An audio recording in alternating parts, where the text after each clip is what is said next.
નમસ્કાર વિદ્યાર્થી મિત્રો, હું શૈલેષ શેષ સ્કૂલમાં આપનું હાર્દિક સ્વાગત કરું છું.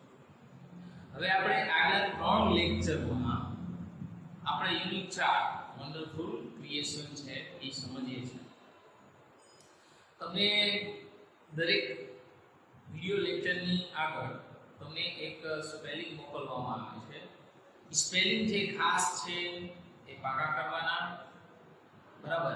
આપણે પણ અહીંયા એક સાઈડ છે એ સ્પેલિંગ લખેલા છે, બરાબર. તો એમાંથી જે સ્પેલિંગ આપણે પાકા કરી શકીએ, કારણ કે આપણે આ જે પેરેગ્રાફ છે, બરાબર, આ જે પેરેગ્રાફ આપેલો છે એના જે સ્પેલિંગ છે આ બાજુ આપણે આપેલા છે. હવે વન્ડરફુલ ક્રિએશનમાં દેવદૂત અને ભગવાન વચ્ચે જે સંવાદ થાય છે એની વાત છે. ભગવાન જ્યારે માતાની મૂર્તિ બનાવતા હોય છે ત્યારે 6 હાથની જોડ મૂકે છે.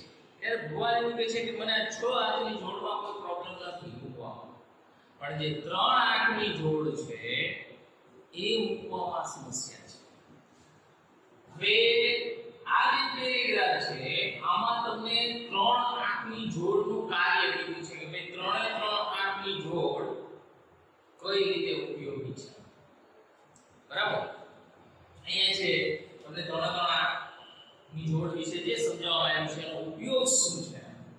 જો ભગવાન બોલે છે આઈડિયા રાખેલા, ટેક્સ્ટ બુક જે સાથે રાખજો, સ્પેલિંગ છે એ વ્યવસ્થિત જોતા રહેજો, બરાબર. જોઈએ પહેલા અહીંયા છે લખ્યું છે કે વન પેર એટલે એક જોડ. પેર એટલે શું થાય? જોડ.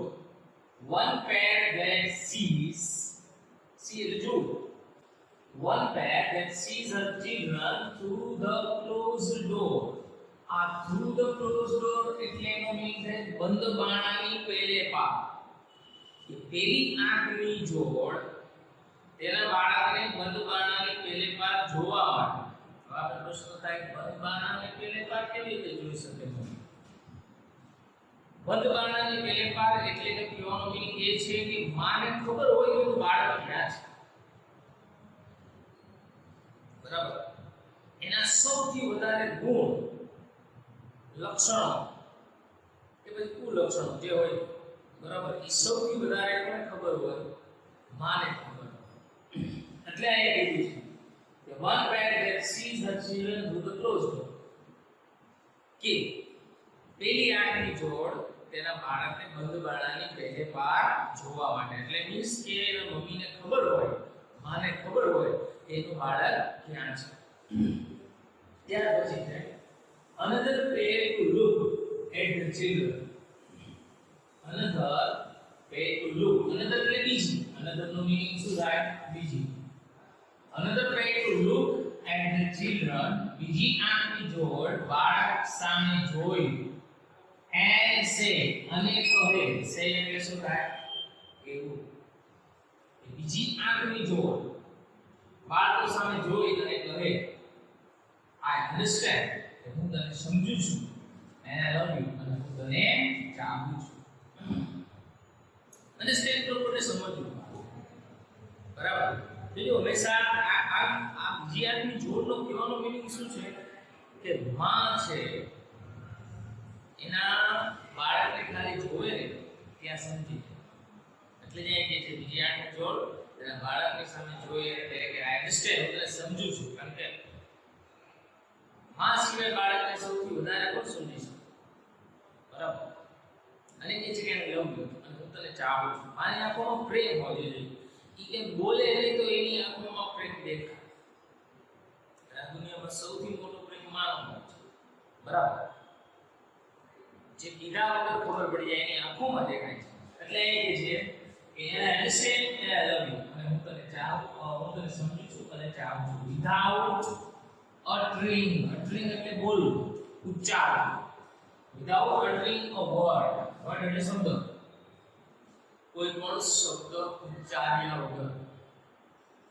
માને કેવું નથી પડતું, એને બોલવું નથી પડતું, માત્ર એની આંખોમાં દેખાય છે, બરાબર. એટલે જે કીધું છે કે વિધાઉટ uttering a word, કોઈ પણ શબ્દ ઉચ્ચાર્યા વગર બોલી.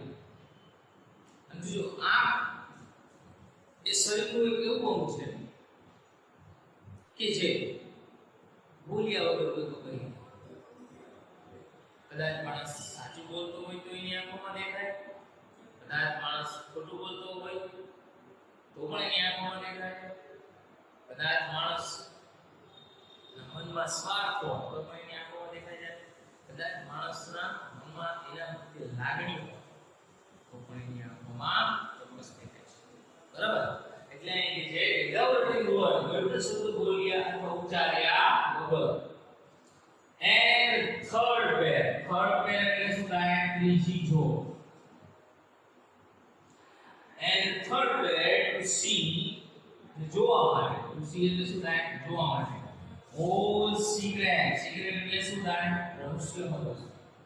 Things એટલે વસ્તુ. Without opening them અને ખોલ્યા વગર. ત્રીજી આંખની જોડ એને ખોલ્યા વગર બધી જ રહસ્યમય વસ્તુઓ જોવા માટે.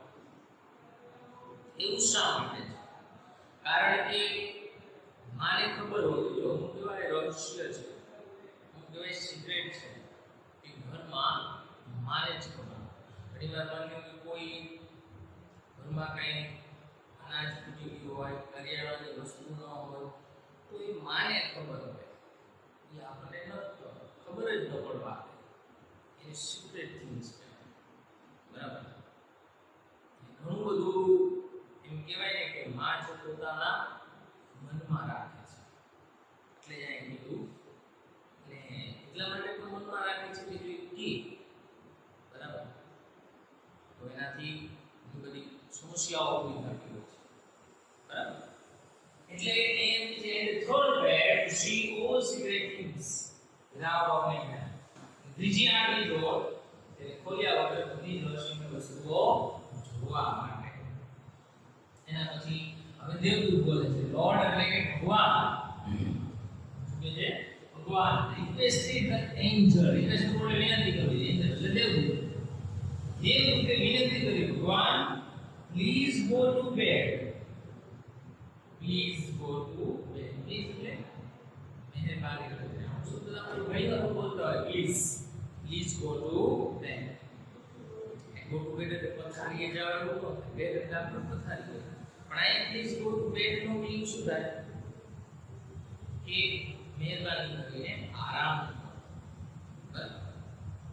એનો કહેવાનો અર્થ એ છે કે ભગવાન સતત 6 દિવસથી કન્ટિન્યુ એટલે એકદમ કન્ટિન્યુ વર્ક કરતા. બરાબર?